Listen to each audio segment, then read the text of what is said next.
গাজায় যুদ্ধবিরতির পরিধি বাড়াতে এবং স্থায়ীভাবে সংঘাত বন্ধে নতুন পরিকল্পনার প্রস্তাব দিয়েছে যুক্তরাষ্ট্র।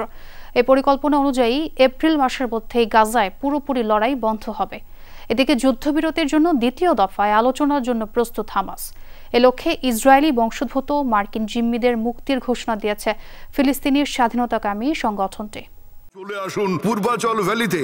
ইতিমধ্যেই naval officers housing society NOHS plot কিনেছে পূর্বাচল ভ্যালিতে। Purbachal valley, a concern of সিটিমেড গ্রুপ।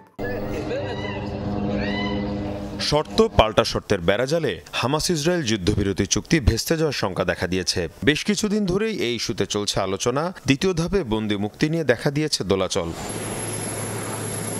এবার গাজার সংঘাত বন্ধে নতুন পরিকল্পনার প্রস্তাব করেছে যুক্তরাষ্ট্র। ওয়াশিংটন বলছে এর মাধ্যমে এপ্রিলের মধ্যে সম্ভব হবে সব বন্দি বিনিময়। শুধু তাই নয়, স্থায়ীভাবেও বন্ধ হবে গাজায় ইসরায়েলি আগ্রাসন।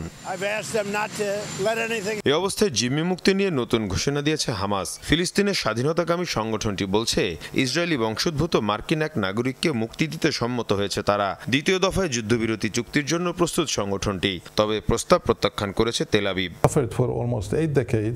এ অবস্থায় আবারও দুই রাষ্ট্রভিত্তিক সমাধানকে একমাত্র পন্থা আখ্যা দিলেন রাজনৈতিক বিশ্লেষকরা। গেল ৮০ বছর ধরে ফিলিস্তিনের মানুষ এই ভোগান্তিতে রয়েছে। তাদের নির্যাতন করা হচ্ছে, হত্যা করা হচ্ছে। দুই রাষ্ট্রভিত্তিক সমাধান ছাড়া এই সংকট মোচনের আর কোনো পথ আমরা দেখছি না। আরব দেশগুলো আরো ২০ বছর আগেই এই ইস্যুতে জোর দিয়ে চুক্তিও করেছে। যুদ্ধবিরতির প্রথম পর্যায়ের অস্থায়ী মেয়াদ শেষ হয় গেল ২ মার্চ। এরপর থেকেই গাজায় ত্রাণ প্রবেশ বন্ধ করে দিয়েছে ইসরায়েল। মীর মুশফিক হাসান, যমুনা নিউজ।